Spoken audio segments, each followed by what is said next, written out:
Gene really is hung, isn't he? Good God. No.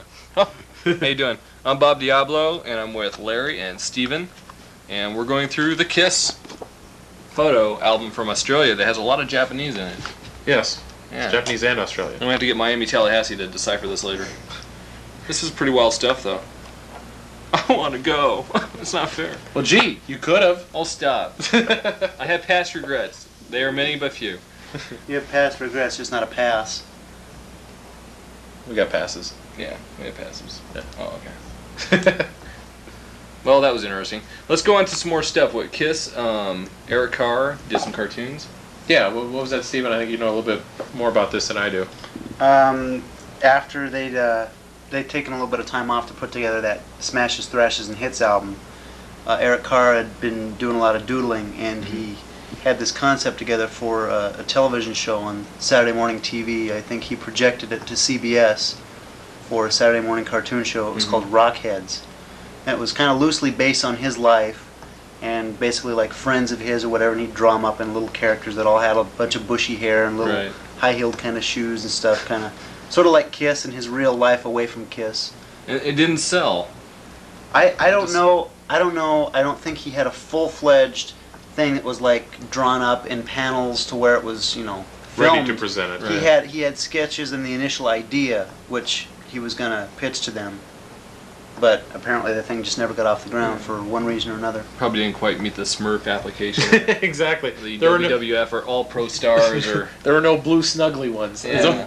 And Gene thought the Gargamel was too close to him, so they cut that out. You know, if he did get it off the ground, it's pretty cool stuff. I'm surprised he didn't have a comic, but you know, Weeble Wobbles could play all of his characters.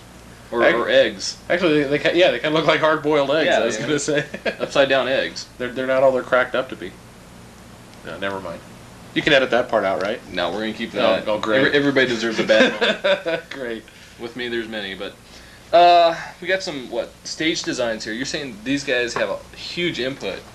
Yeah, basically after they get done with the album, when they're planning the tour, usually Paul and Gene and whoever else, you know, now it'd be like Eric and Bruce, they sit down and decide what they want the stage to look like, what they want to do.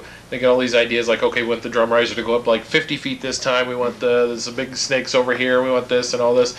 They figure out what they want, they get the technical people in, describe it to them and say, you know, can we do this?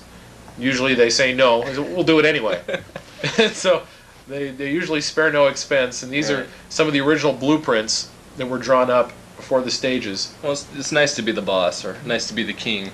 Right. Or nice to be Kiss, for that matter. This stage, probably the best picture of this stage around is if you have the Alive 2 album, you open it up, and you just have fireworks shooting all over the place. You got the stage up there. That's the blueprints for the stage that we're looking at right now. Oh, that's crazy. It was in the...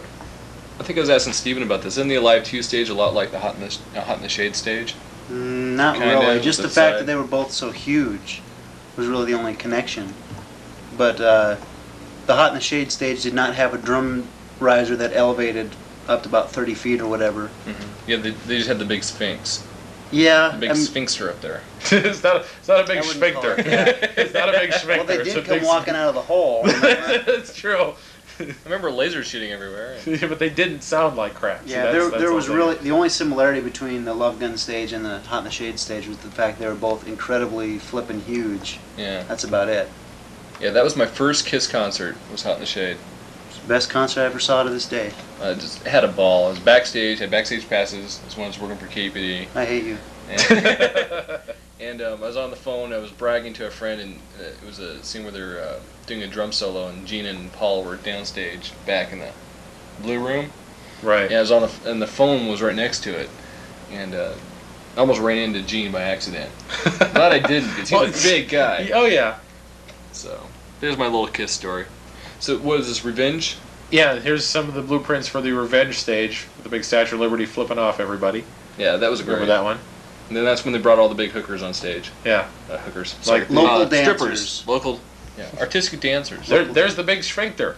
No, actually, it was the Sphinx. That was the Hot in the Shade stage. I hear the Sphinx and the Liberty are hanging out now. I've heard some stories, but I don't want to get into. How late is it right now? Can we get into that kind of stuff why yet? not? Actually, the Sphinx had a name. They actually named the Sphinx. What'd they name it? Leon. Leon.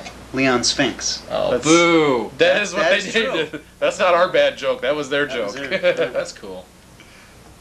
Which stage is this?